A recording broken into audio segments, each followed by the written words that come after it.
And I'll tell you guys since we're all friends. Every character I write has a piece of me in them. Hi, I'm Lee Bardugo. You're listening to the Grisha Cast.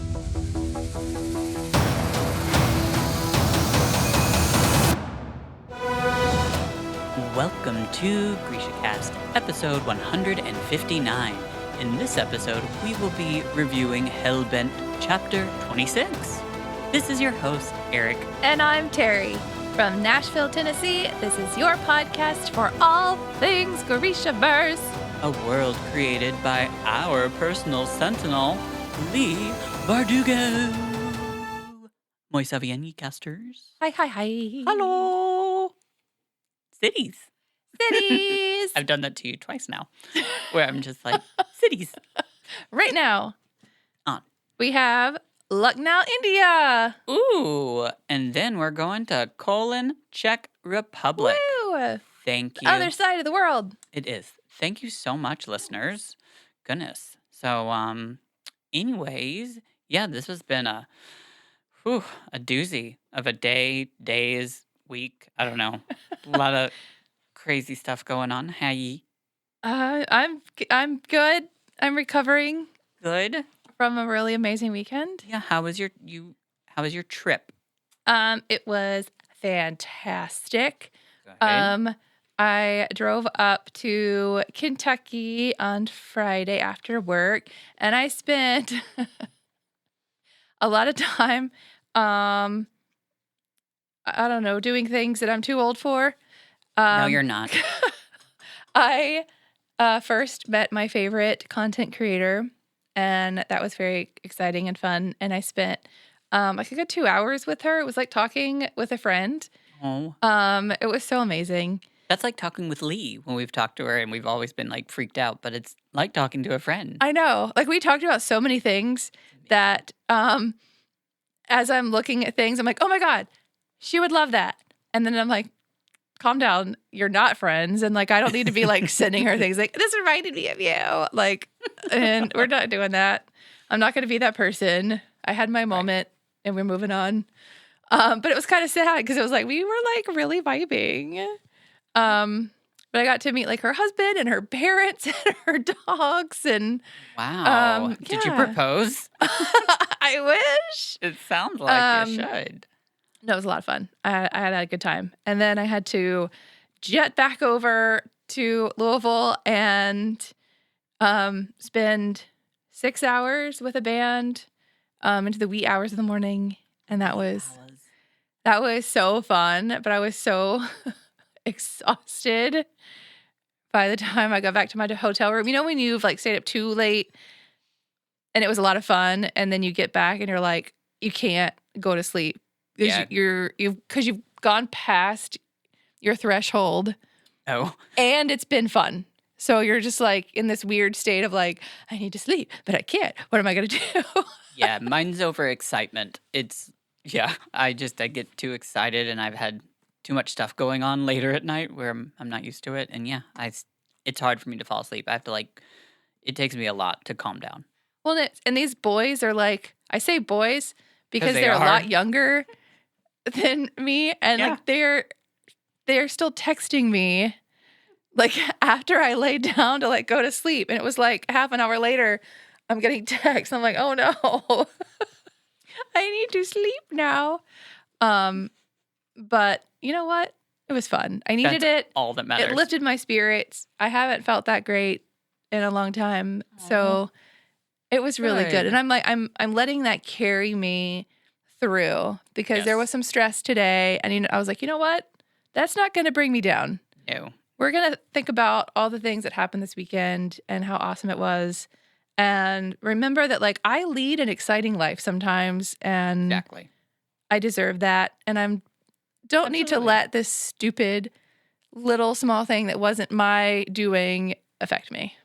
No, we should not let we have to carry on with all that fun energy and let it move us through the week. And yeah, absolutely. I get it. Well, Caden's at camp. We dropped him off at camp yesterday, which was exciting, but I was also nervous for him. And I could tell he was nervous because it was his idea. He wanted to, but he didn't know what he was getting into, and we hadn't been there before. It's a YMCA Okay. camp. Oh goodness, It has a weird name. Widgie Wagon. Yes. Yes, Widgie Wagon. And when we got there, I was like, this is a nice place. Like, I mean, really, like, I mean, it's got the cute log cabins with air conditioning. I mean, he's Is gonna it be. still in the same place on the west side? It's really close to Nashville Shores. Okay. Yeah, Okay. so it's really nice, and I think once he saw that, he was like, okay, I just wanted him to. I wanted to make friends and have people that hopefully are close to his age because we saw a lot of younger kids. But I did see some older kids too. So we haven't gotten a call yet. He can't have his cell phone. He can't have any electronic devices. Oh, wow. I know. So, whew. We love you, Kay. We hope you're doing well. And I'm sure he's fine. I'm sure he is too. He's got to be having fun. I hope so. Correct. Can they hear you? Okay. I'm going to sound, yeah. So, anyways. Yeah, security has not called us, as Chris just said in my ear, but okay. So, anyways, that was interesting. That was fun. Excited for him.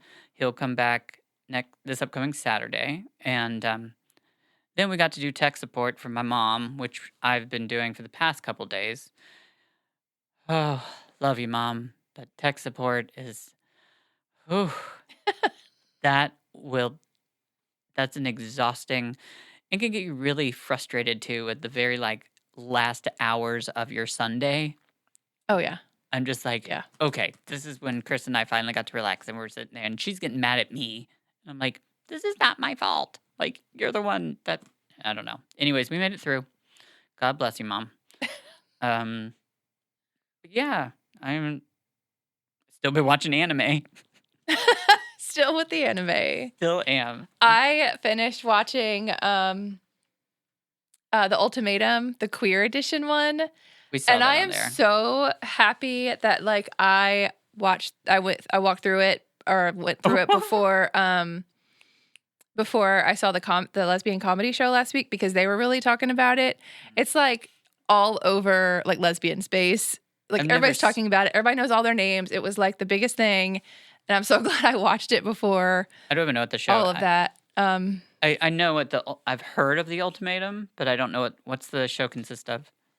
So there's different couples, and one person in each couple has given the ultimatum of marry me or F off, basically. Oh wow. So that's the ultimatum is yeah. marry me or go away. So they bring all these couples in, and they have them switch partners for 3 weeks, so that they can see so the person that gave the ultimatum can say like if they really do think that their couple partner or whatever is their true love, or if the person that got the ultimatum, if like they're ready to get married or if they still want to play the field or like whatever. And the straight version of it is like a little boring because Come on. I won't go where I was going to go with that, but it's a little boring for some reasons. But in the lesbian version, it's spicy. Ooh. Like it was so good. And I hated that Netflix did that stupid thing where they're like, here's 5 episodes and then stop. And then here's 3 episodes and then stop. And then here's 2 episodes. Like they put it out in chunks. So you had to like, oh God. wait for the next piece of it. And that drove me absolutely insane. But it was really, really, really good. Okay. And I really hope they do that again because it was so much better than the straight version. Huh. So so it's all over now? Yeah. Okay. So did you actually wait till all of them came out? No, I Okay. couldn't. Yeah. Because like I say everybody, the Oh, lesbian world wouldn't work like was that. all talking about it.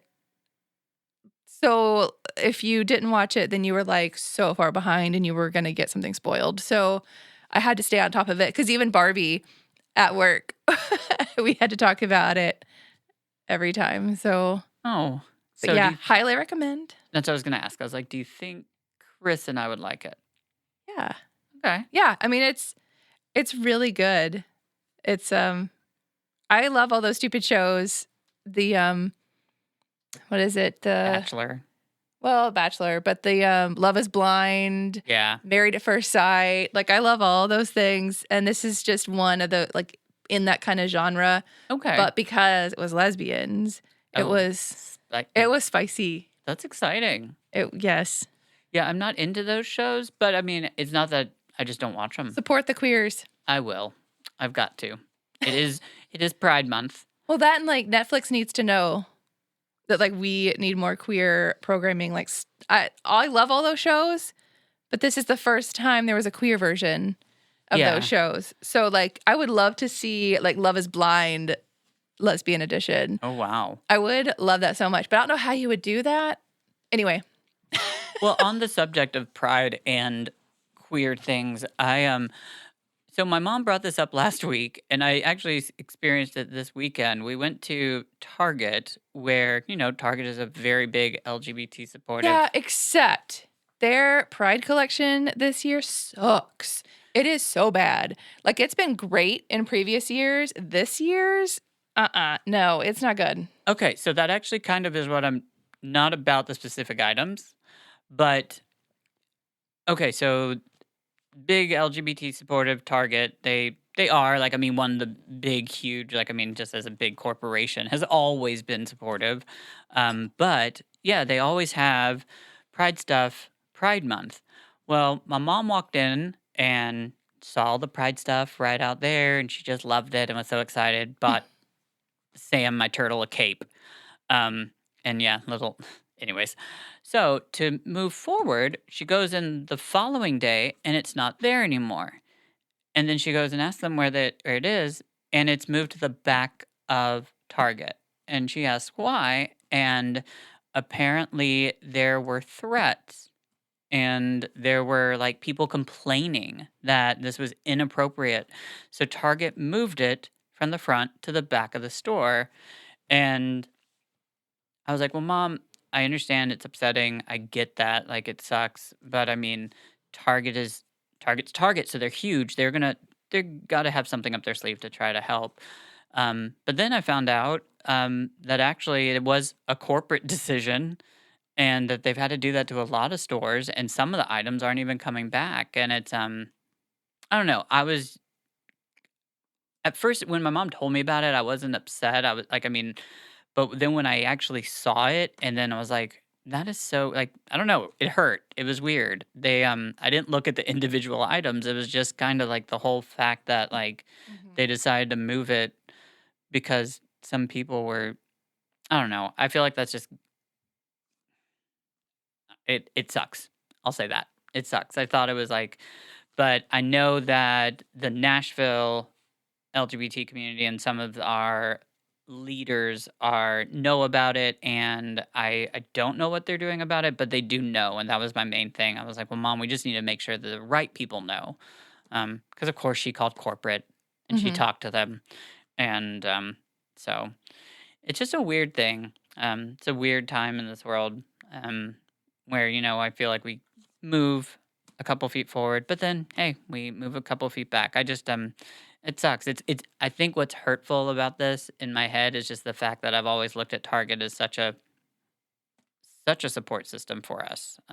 They are and have been, and I just find that such a weird move for them to make that. Yeah, you do not want to upset the Target queers because There's so many of them. Target queers spend coin in Target, so like you do not want to upset the Target queers. And what's weird is like you got to think like, I mean, But their collection this year sucked. So like so if it's in the back, then like fine. The principle of it, I totally get. But like Right. their collection this year is like the worst it's ever been. it It is so bad. Like I don't want any of it. It is the worst. well, And I don't know if like I don't know. They said it was curated by some artist or whatever, but like I it saw that. sucks. they had the pictures of them, like Yeah. kind of near it. I was watching like several YouTube channels like when the collection was launching about like reviewing Yeah. Target Pride, and I was like, and everybody agreed too that it was just Not great. not great. So that's weird. Yeah, it is. that's the weird thing. It's not about the collection sucking. Right. It's about the fact that I think Target also probably has a lot of LGBTQ people in their corporate office that are probably leaders and huge. Like, I mean, Yeah. it's in Minneapolis, is the headquarters. Big, big community there. There's Targets everywhere. I know that they're like, I guess I just like, to me in my head, there's got to be something I don't know because it Mhm. doesn't seem to make sense. Like, I can't imagine queer people working at Target headquarters and being like, getting that memo and being like, oh, okay, yeah, get it. That's fine. Like, there's got to be something that I'm missing. I hope. There has to be. Well, now anytime there's like hetero messaging, then we just need to complain. Like anytime there's like an advertisement with like a guy and girl, like, you know, doing the cute like catalog, whatever, up on the thing, then we just need to So complain to the Complain world about that. about everything. about say, oh my gosh, it's so inappropriate. I don't want my kids to see that. I wish we could. I mean, will. we can. Maybe I we do should what go I to want. Target about the same thing. Yes. Maybe we should. My kids don't need to see this like sexually explicit stuff going on. I think the thing that upset me also was there are some items that aren't coming back, and they had like baby What do you mean stuff. coming back? So I guess like they had to literally like there's some items that they had to pull from the shelves, like couldn't even have them in the back of the store, and they're like the baby things, like as if like a So- gay couple or a lesbian couple has a baby, and just by putting them in like a pride onesie is doing what? Is that really like? It's just I know who these people, what this group of people, I know who they are. I don't know exactly who they are. I don't know that it's Martha, Marcia, or John or who, but I know what type of people these are. And it's just like, oh my God, calm down, yo. If you're going to complain about me making out in front of you, which I haven't, I will come and do that so you can actually see what it's like. Because that's what they complain about. They don't want it all in front of their faces. Well, you just wait. I'll get my heels. I'll get all my queer gayness. Yes, duh. Okay, I know. That was me being hard. How was that? That was interesting. I know. I try. Anyways, moving forward. Are you? Are you? Oh, I didn't even get that last part. God. Yeah. Sorry. See, producers saying things in our ears that we react to that you guys can't hear, which is a good thing in that instance. And I just heard what Um, I did say. I just realized what I said. Yeah. It's all right. Well. Anyway, have you been watching All Stars? No, Okay. Never I've mind then. not. Moving on. Yeah, sorry. I will. I'm still kind of getting over my whole Sasha Colby win. So I just love that. However, we still have to finish. Chris and I still have to continue watching Yellow Jackets, Okay. which we haven't in a while. But we've got time this week since our kids at camp. So, yeah, and the next time, we'll get to this later, but we're going to be gone for a little bit of time. But we're going to be able to go to our Tori Amos concert in between now and then. Mhm. Yay, we'll get to tell you all about it, even though you probably don't care. Excitement for episode 160. 60. Okay, this is me on, I don't know, tea. Okay, hot tea. Whew. We're going to start chapter 26. I walked into this, by the way. Like, You- I didn't do this. Like, this was happening already. Yes, she's absolutely right. Okay, so, anyways, this was a interesting chapter. Had a lot. Was it? Yeah, it's a big one. But we finally are where, I don't know, I feel like when I was reading, where I wanted to get to, you know? We wanted to get to hell. Yeah. We're We're finally like, we're halfway through the book. Like, we should be getting there. having some action. I mean, come on, it's hellbent. So we are here. And me, of course, loving this so much, had to.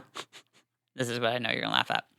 Is that got a blueprint, and I actually was able to I see where they all went, and even put together a little. Oh, wow. Well, because in my head, I had to. I had to understand this. Well, you're gonna need to put that on our Insta or something so everyone can see Yes. it. So we know that this is an actual place. We know that Sterling Library is real. We know that Lee went to Yale to write all this stuff too. She had a special visit so she could sit and figure it out.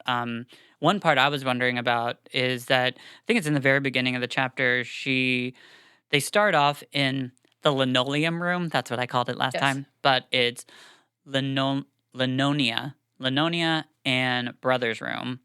And anyways, she mentions how she's looking out at the fountain, which is the courtyard, and if she had Alex does, and wondered if she's surprised she didn't know she was looking at the entrance to hell the whole time. I wonder if maybe Lee sat in that spot and like looked at it, because I know that's got to be a real spot. I don't know. I'm sure. Yeah. Could be. But yeah, we are right at where they're getting ready. So they've all gotten to Sterling. They're all getting there, and they got their little glamour stuff in one of the rooms, and they're waiting for everything to dissipate and all the security cards to get out. But I loved this chapter, and especially since some of this stuff is neat. I know that the first time I read this, I did not understand about the way that all the like walking in a circle and walking and closing the gauntlet, like I couldn't picture it, because that's why I made that little picture. We've got that. Yeah. So first It is hard to picture. it is, especially since if you haven't been there, Mhm. and none of us have. But it took me a while. I realized that, like, I mean, we are starting out this whole thing with like going to the very front of the building, like outside that front door, is how it actually starts. And in my head, I didn't really imagine that. Yeah. But they're at that front door, the huge like wooden doors to the entrance that we all have. You can see pictures of, and I have them. So Yeah, the first time I read through this, I thought they were outside in the courtyard is what I in the thought. courtyard. Same here. And I had this, but I couldn't really like fully picture what was happening Mhm. the first time. And then I caught it the second time. Yes. But yeah, the first time I read through it, like my brain was just like, yeah, they're outside. And it was just like a muddied image. And I was like, this is what's happening, whatever. Moving on. But Yeah, I agree very much. It was confusing, I know, like in my head. Just I was very confused. And but now this time, especially since I took a lot of notes on it, had to like figure it all out. But the front, yeah, they go outside to start this. They all like they gotta use the blood, so they all gotta cut their arms. I do love Trip, the way that he talks about all this stuff, and he's like, oh, yeah, why don't we cut the middle of our hand? he's like the silly little cousin that always tags along. He is. Come on, guys. And I love how Alex also in this chapter mentions, like, I mean, she expected almost him to run away, but he didn't. He's there. He's Mhm. facing it just like all of them. And, got to give credit where credit is due. I agree. So, yeah, they go back in, and that's how they start everything. And we've got, like, I didn't remember this, but I know it was in the beginning where we learned that when they walk in, it really does look like a cathedral. Like looks exactly like one, and it looks like Mother Mary is up there. And I know we covered this already, but it is the alma mater, which is like, has it always been like? Is there a figure named alma mater always, or do you have any? If you don't, it's okay. I'm just wondering whether that just is something that escaped my head always. Because it does look from a distance that alma mater, which definitely, like, I mean, Mother Mary, but they got to all start going down there and walking closer and closer to alma mater, which looks like, from what you've pulled up, that is an actual real figure. Yep. Not that, watch I say that, and has actually been a real human being at one point. But, so they all walk together towards alma mater, and then they gonna go to the right, and they are now going to do their, like, they've talked about how they all are gonna have to walk together, but then how Alex is going to be the last to close the circuit. They're walking in a square. They are walking indoors, actually, around the courtyard. The courtyard is outside where the fountain is, and that's where we left Mercy.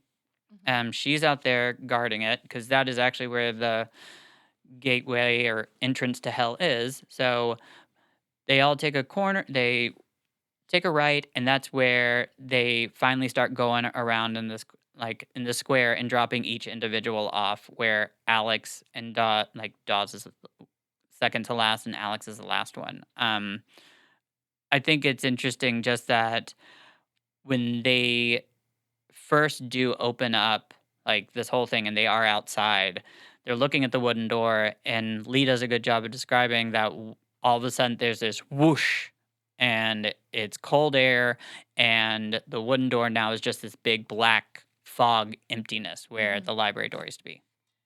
That's what threw me off the first time. Absolutely. Same here. 'Cause That's why I was like, what? Because it's a door that Yeah. it's a thing, and it was a thing on the other side, and now it's a black. And it's outside. Yeah, So yeah. that's what I wonder is okay, so, and that's why they start hearing people. So then Alex is like, okay, well, we need to get going. We need to walk through this. So, and Alex, I guess they have to go in the order that they're supposed to go in, just walking through that. Are they the only ones that can see that because they've got the Datura stuff on? Maybe that's what it is. Because the Datura, I don't know. They all had to put that stuff on. So maybe, because if they're going to walk through that, no one's going to be there. But what if someone's walking his dog and walks by and it's like, oh, look, that door used to be there. Now it's this big black myth. Hey, look, Hello? a portal. Yeah. So I'm guessing it's got to either seal up behind them or only they can see it. But each one of these entrance points, they all have to put their blood on, seems to do the same thing. And they're going to, all the drop-off points are actually at the entrance to going to the courtyard. And I will post this to our Instagram so this makes more sense. But if you look up Sterling Library blueprints, you're going to find a lot of them, but there's one that keeps showing up, and that's the one that I used. Once you get a visual of it, I think it makes so much more sense because this really I know it probably wouldn't stop other people, but it stopped me. I had to figure it out. I was like, okay, got the time, gonna do this. So when they finally do all get to their spots, and Alex is finally in the very last spot, and they've got the little drum beat going, they all start going towards the fountain, walk outside into the courtyard. And this is this was another hard part for me because I know that they have to put pretty much there at the very last part. They're about to open up, the gauntlet is starting to open, and all of a sudden they start coming out of the fountain. So in my head, I was like, well, they're outside. If water was going to keep coming and it keeps talking about how it's going over, getting higher and higher, obviously they're going to be submerged. But there's a sky.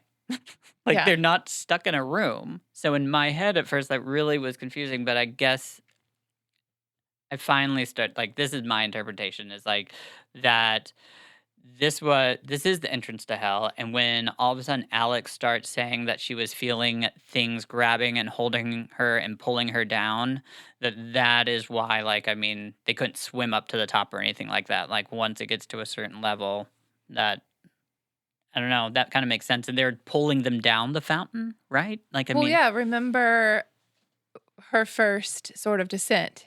Yes. It's water. That's right. Yes. And there's the river. That's right. And she talks about how that river, it's the connection between all worlds. So and she had to have water and put herself in water to talk to bridegroom. Yeah.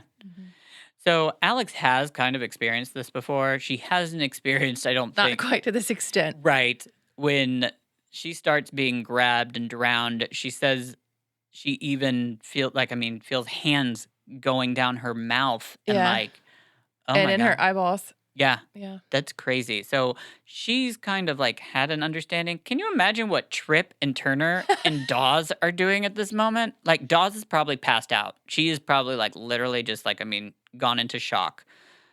Turner, I'm sure, is trying to like grab his pistol and try to shoot one of these things. But I don't know. I do love the image of all of a sudden finally realizing that this they're being sucked down the fountain pretty much. Like it's like exploded into water.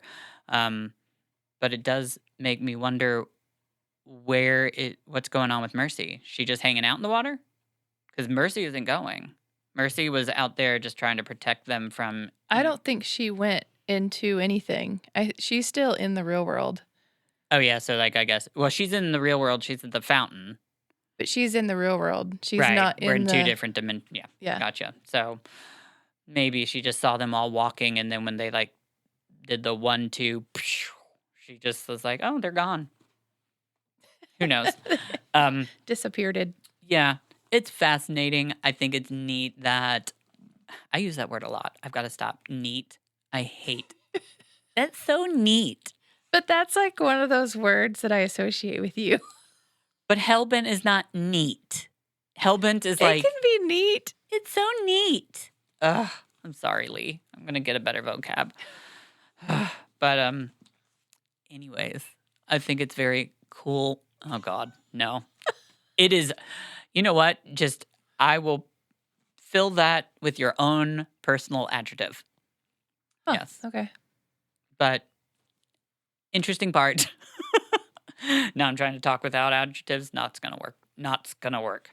But yeah, and that is we finally are going down to hell.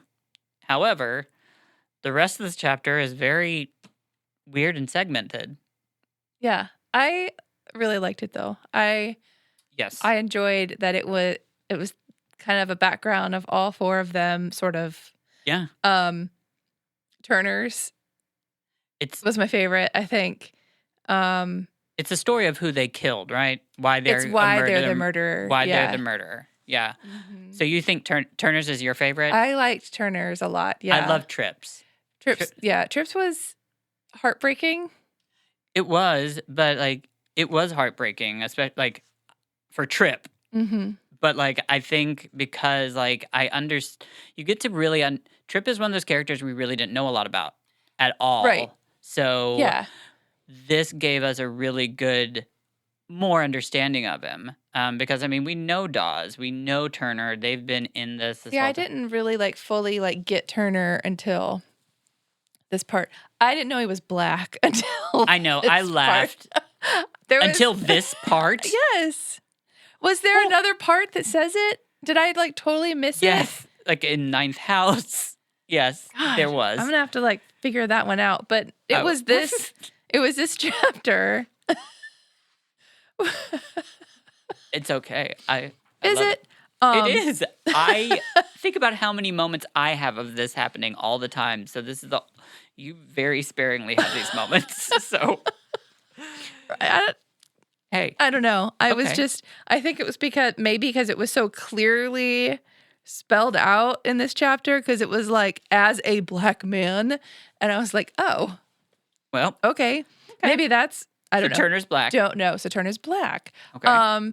Didn't know that.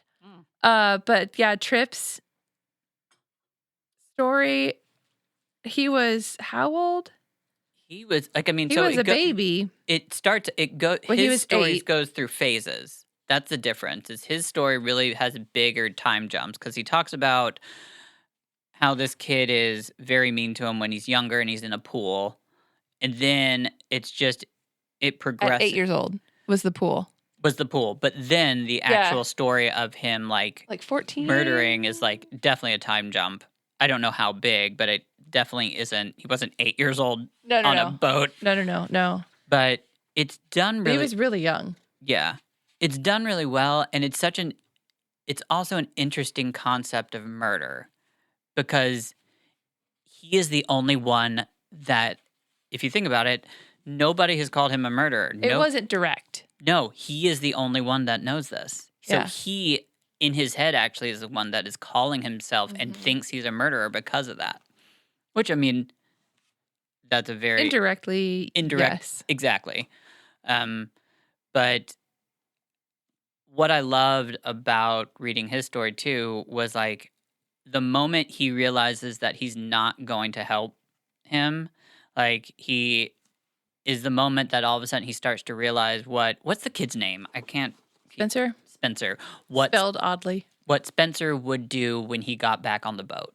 And that was the exact moment like if you read like would right after he started realizing what Spencer would do when he got back on the boat is the moment that it clicked with him and from what I read, I was like, nope. Yeah, he talks about a relief. Yeah. And it ends that way too. And it's kind of like it was really well done. I didn't know how Tripp had murdered somebody or anything, but I love that we got to see the end how that happened. And it's surprising, I think, your first read too. Like Yeah. because it's not anything that you could expect. Now since I've read it, it makes more sense because I can't imagine Tripp like actually like murdering somebody. Yeah. Like his was the most surprising because we knew Dawes because we like actually read through that Yep, one. we did. We figured Turner's was on the job, but Right. that still was not just like Exactly. We didn't know yeah, it was a little different. And then we obviously knew Alex's. Yeah. Alex's story. So all we knew is that Tripp was considered a murderer and that was it. So his story was the most surprising. Yeah. And Dawes's is the one that we start out with, which I'm going to be honest, it wasn't my favorite read just because like we're reading something we had already read. Yeah. And and if I'm reading something like that, like if I'm because that could happen. Yes, we can reread a scene, but if you're going to see it through somebody else's eyes, I need there to be something different that kind of like pulls me into it. And I just didn't really feel like I had.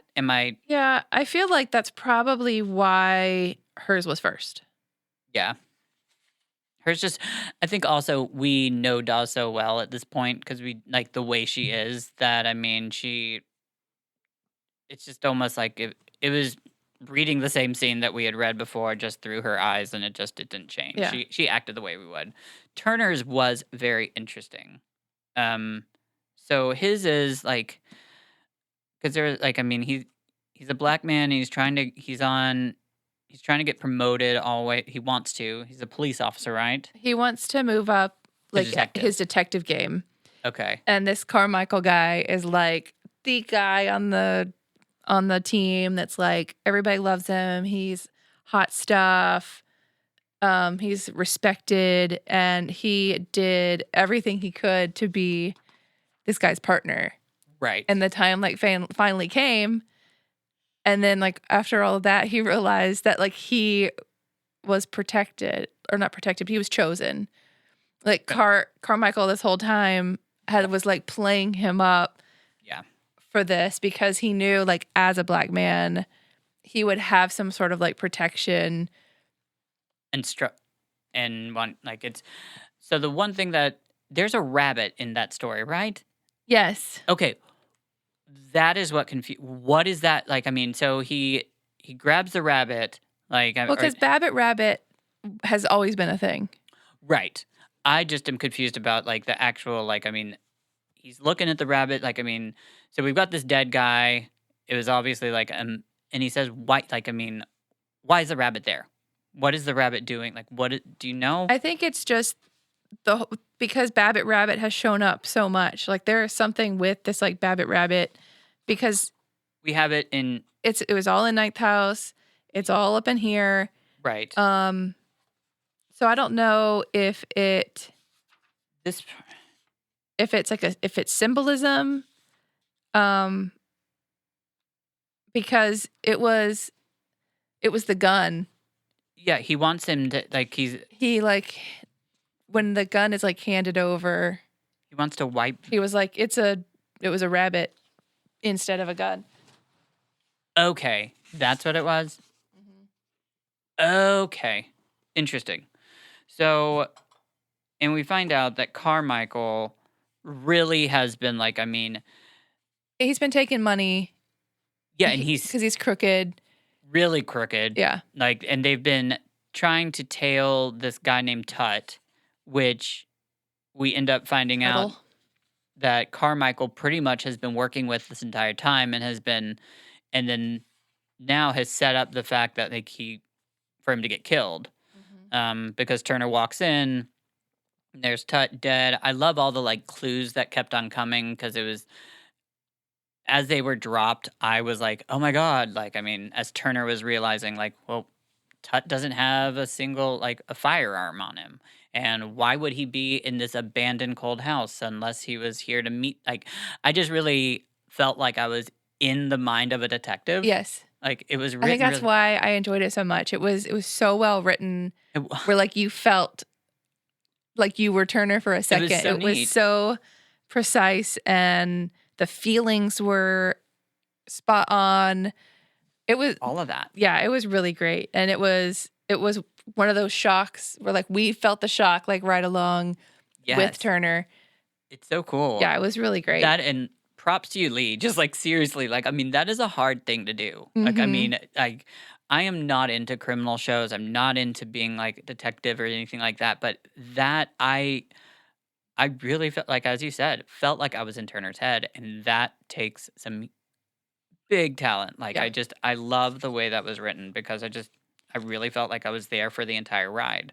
And Carmichael just being this like super quick character that only lasts a few pages, you knew him.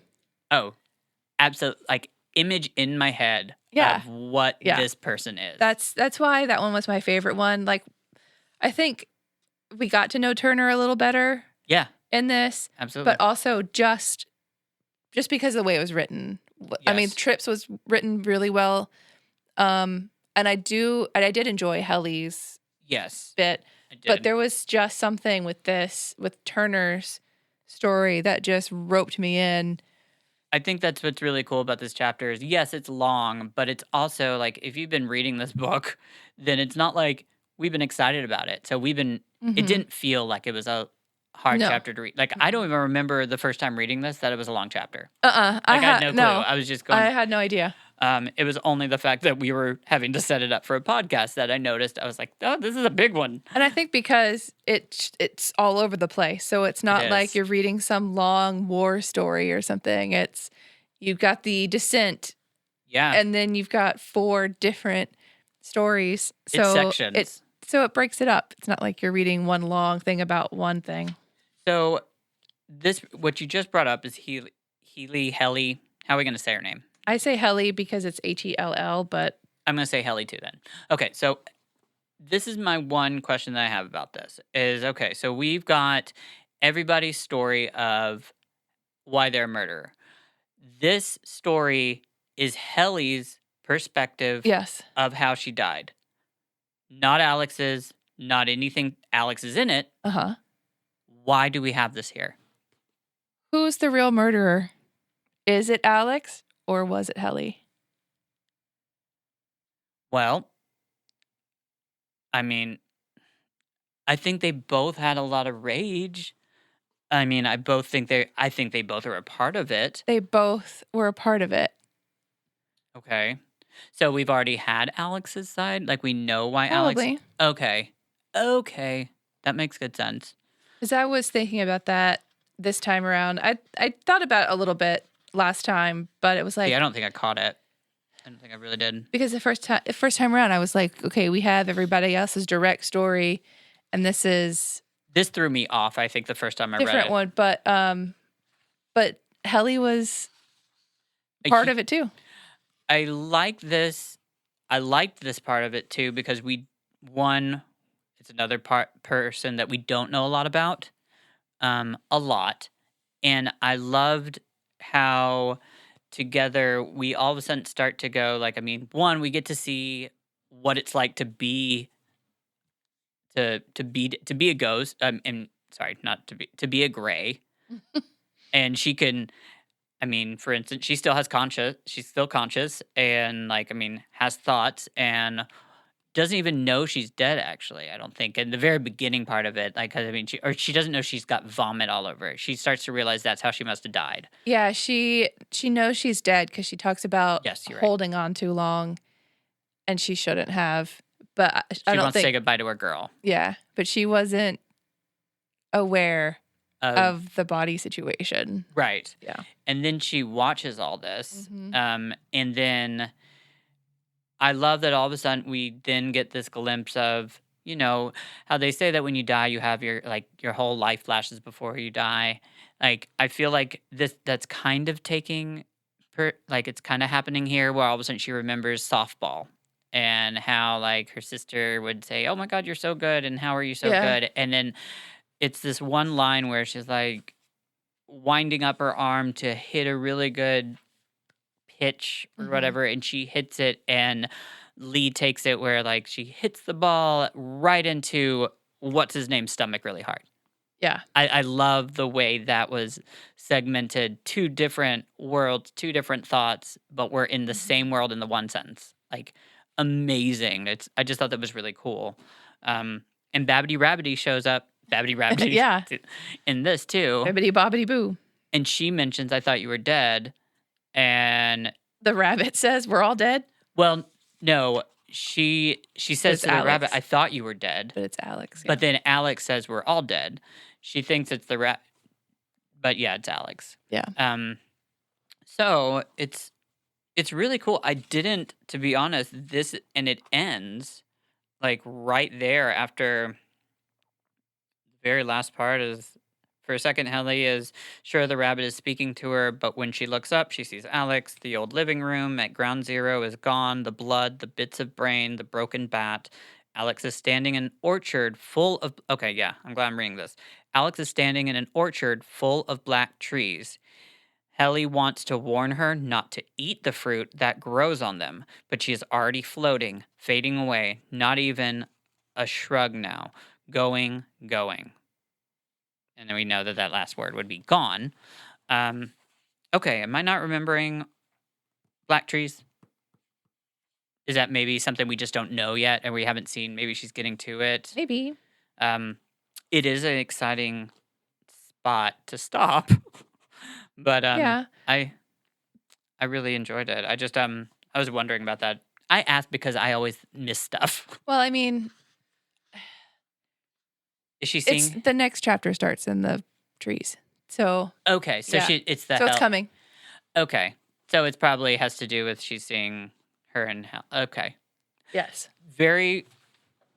I love that also. Like, I mean, you mentioned it that literally there is a Lee puts a spot the descent, Mm-hmm. and it's like we know we did it. We finally have descended. I'm excited to see where everybody ended up. Hopefully everybody made it, although we have read it, but I can't remember it. But that's me. Anyways, good chapter, good read. I loved Yeah. it. So, Good one. yes, we're finally getting to it. So, anyways, because of our staff, we've got a couple different trips and people going out of town. We have no other choice but to take a little bit of another break. So, your next episode will be July 7th. So, hope you enjoy. But we will come back and we are going to be covering chapters 27 through 29. So stop at 30. And yeah, we're going to continue our descent into hell bent. Ooh. I am a Dr. Seuss. Okay. Maybe. Hey, goes along with the way I've been this entire episode. Not making sense. But yet I've talked most of the time. Oh, God. Okay. Anyways, this has been fantastic. Love you all. And yeah, we'll see you July 7th. Long live the Grishaverse. Like, we're at the end of the hour, so my voice is a little husky. A plus. No No mourners. No funerals.